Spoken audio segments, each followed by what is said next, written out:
है परिवर्तनशील, मानक स्वरूप होता है। भाषा की प्रकृति कठिन से सरल की ओर होती है। यह तो आप सभी लोग जानते होंगे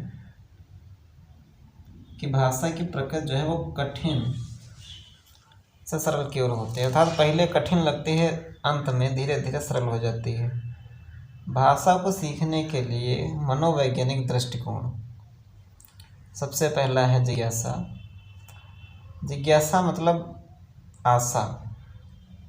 दूसरा है अनुकरण, अर्थात देख कर या नकल करके सीखना।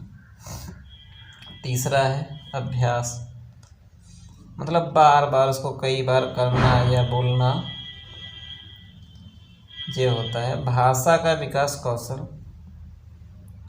इसके कौशल टोटल 5 होते हैं: सुनना, बोलना, पढ़ना, लिखना, सुबोबली। भाषा के प्रकार: मौखिक भाषा, लिखित भाषा, सांकेतिक भाषा।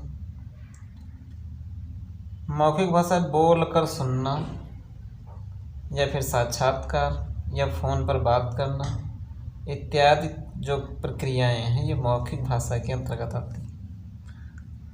लिखित भाषा, लिख कर पढ़ना या फिर पत्र पत्रिकाएँ लिखना, पाठ्य पुस्तकें, समाचार और भी बहुत सारी चीज़ें हैं, वो सब लिखित भाषा के अंतर्गत आती हैं। अब आता है सांकेतिक भाषा। सांकेतिक भाषा अंपायर, यातायात कर्मचारी।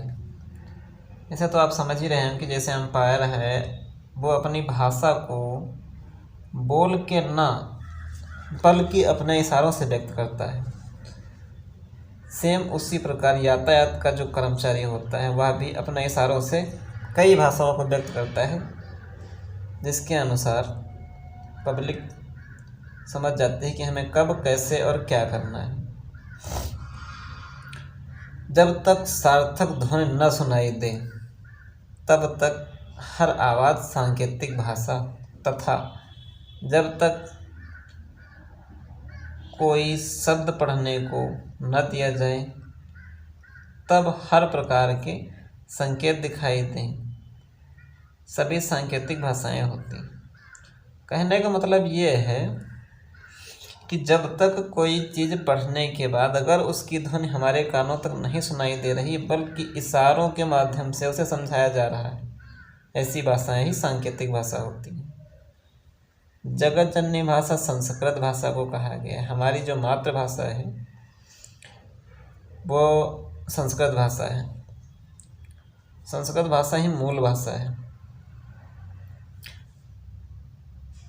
वैदिक, वेद, उपनिषद, इनमें संस्कृत भाषा का प्रयोग किया गया। और लौकिक जो है इसमें रामायण, महाभारत, पाली, बौद्ध धर्म का जो ग्रंथ है, तथा प्रवृत्त भाषा जो जैन धर्म का है, और है दूसरा है अपभ्रंश, सौरसेनी अपभ्रंश, हिंदी भाषा। संविधान की अनुसूची संख्या 8 में भाषा का प्रावधान है, जिसमें 22 भाषाएं दिखाई गई हैं। बताया गया है कि टोटल 22 भाषाएं हैं। बोली, सीमित क्षेत्र में संचार का माध्यम बोली होती है। भाषा, व्यापक क्षेत्र में व्यापक क्षेत्र में संचार का माध्यम भाषा होती है।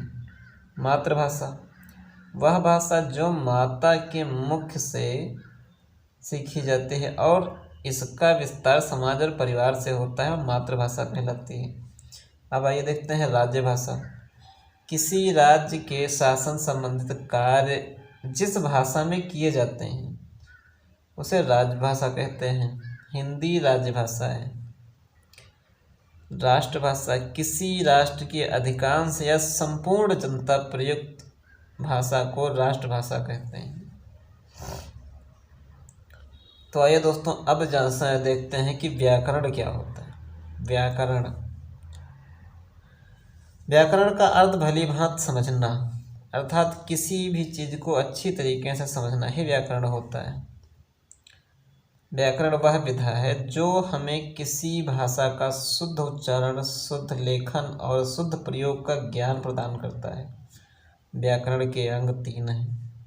पहला वर्ण, दूसरा शब्द, तीसरा वाक्य। व्याकरण में इन तीन चीज़ों की महत्वपूर्ण भूमिका है। इनके बिना व्याकरण कुछ भी नहीं है। वर्ण विचार, वर्णों का शुद्ध बोलना, शुद्ध लिखना, शुद्ध उच्चारण, शुद्ध प्रयोग, इन सब का ज्ञान प्रदान करने वाली विधा वर्ण विचार होती है। ध्वनि व वर्ण, भाषा की सबसे छोटी इकाई ध्वनि के लिखित रूप वर्ण कहलाता है। भाषा की सबसे छोटी इकाई जो है वो वर्ण मानी गई है, और इसको लिखित रूप में व्यक्त करना, ध्वनि, भाषा की सबसे छोटी इकाई ध्वनि मानी गई, इसको लिखित रूप में व्यक्त करना वर्ण कहलाता है। भाषा की सबसे छोटी इकाई ध्वनि होती है, और भाषा की सबसे छोटी लिखित इकाई वर्ण होती है। भाषा की सबसे छोटी इकाई वर्ण होता है। अर्थ के आधार पर भाषा की सबसे छोटी इकाई शब्द होती है। भावार्थ के आधार पर सबसे छोटी इकाई भाषा की वाक्य होता है। भाषा का सबसे बड़ा अंग वाक्य होता है। मुहावरा वाक्यांश होता है, जबकि लोकोक्ति पूरा वाक्य होती है। स्वर, वे वर्ण जिन्हें बोलने में अन्य वर्ण की सहायता नहीं ली जाती, स्वर कहलाते हैं। व्यंजन, वे वर्ण जिन्हें बोलने में अन्य वर्ण की सहायता ली जाती है, व्यंजन कहलाते हैं। सभी वर्ण अक्षर होते हैं, परंतु सभी अक्षर वर्ण नहीं होते हैं। अक्षर वे सभी ध्वनियाँ जो स्वराघात व बलाघात उचित क्रम में बोली जा सकने वाली शब्द ध्वनियों को अक्षर कहते हैं। अब आइए जानते हैं कि स्वरों के कितने प्रकार होते हैं।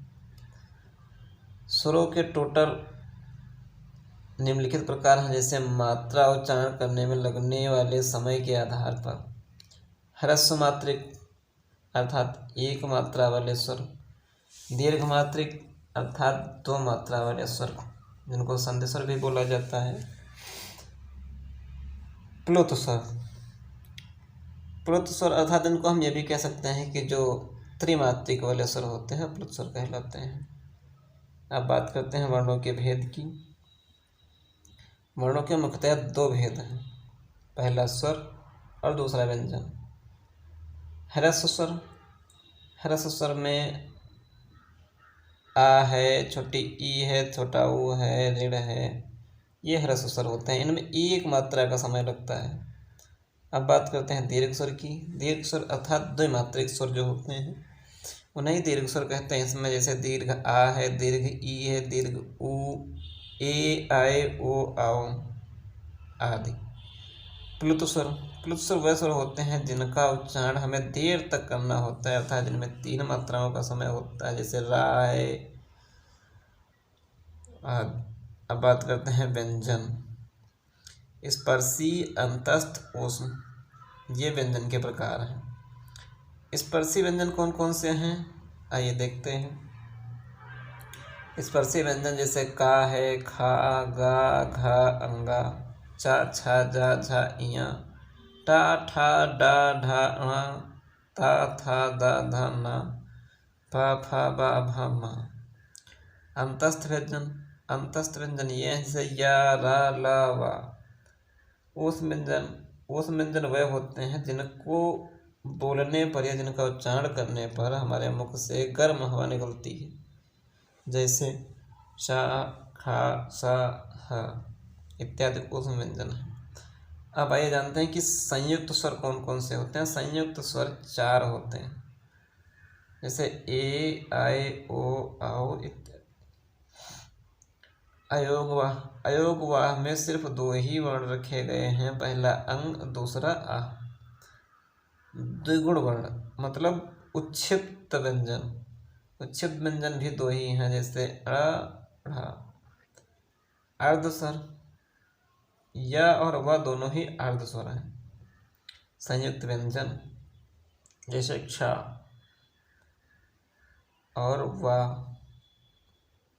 ज्ञ भी संयुक्त स्वर है, संयुक्त व्यंजन है, स्र भी संयुक्त व्यंजन है।